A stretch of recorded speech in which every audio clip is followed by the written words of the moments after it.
kids. Do you want a friend who will never leave your side?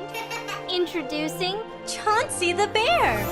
He'll never leave you. Never, ever. Bueno, muchas gracias por concedernos esta entrevista. Ambas están comenzando en el cine. ¿Qué fue lo más complejo para ustedes de realizar esta película de terror? Ooh. I'm gonna say the emotions of our characters and the physical. scene, the physical and mental part of it. Yeah, I think this was like my first time diving into a really complex character for me, so getting to explore those really emotional scenes that we have and also the whole physical aspect of this movie was fun to dive into. ¿Les gustaría seguir esta línea de películas de terror participando en películas de terror o están abiertas a recibir más opciones? I mean, I would absolutely love to continue into horror films and do those even more, but also, I mean, I love the idea of exploring all different genres and all different characters, but definitely continuing horror. Continuing horror would be really fun for me, but I think what I want to try next is like a period piece. Like that just sounds like 1600s to 18s. Mm-hmm. Yeah, I agree with that.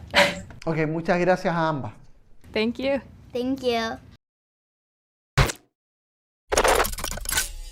It's nice to see you again, Alice.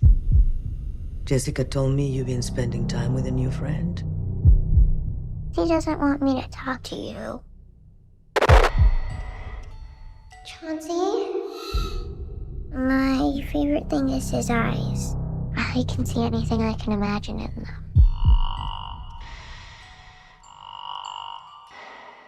He asked you to do something that hurt you.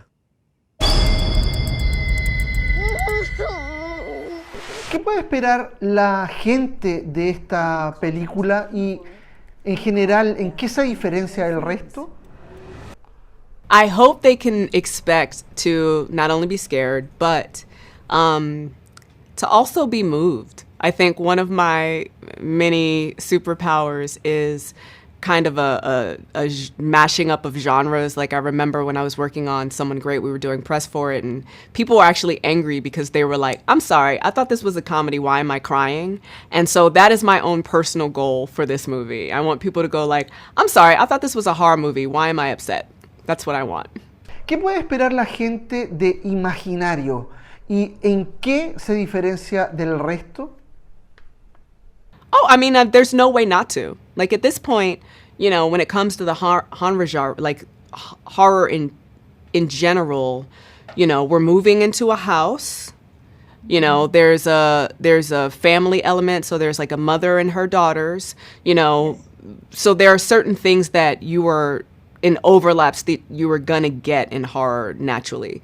The real challenge and, you know, what makes it interesting is, are you telling a story heart and soul?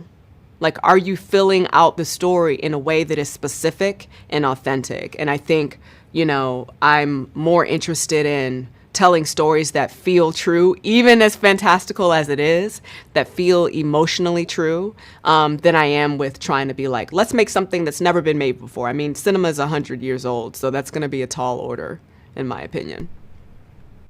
Hey, muchas gracias. Thank you. Just because you stop believing in them doesn't mean they're gone. And they're angry that you left. ¿Tuviste alguna influencia o quizás alguna experiencia para poder realizar Imaginario? So for me personally, seeing the movie Poltergeist when I was 6 years old actually was the most instructive thing that could have happened to me for making Imaginary, because that movie severely traumatized me as a child. It was incredibly scary, but also, you know, when I go back and I watch it again, it's funny, there's emotion, it's about a family coming together, and it really informed a lot of the choices we made with our movie Imaginary. Aparte de esas influencias de Poltergeist, ¿Tuviste alguna otra influencia importante para la realización de Imaginario?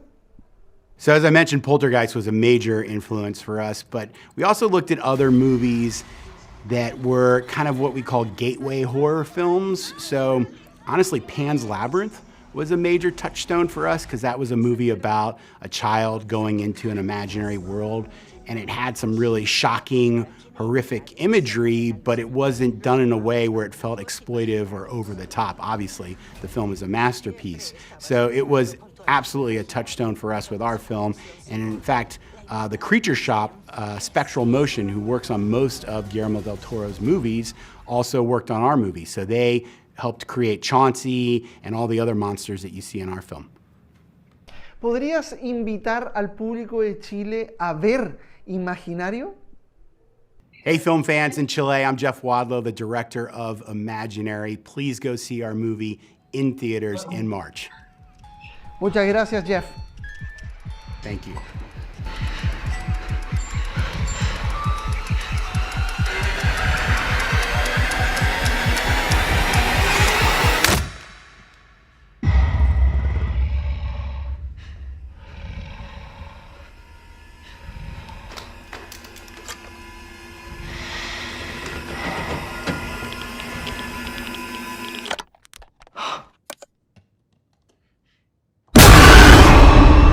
It was just my imagination.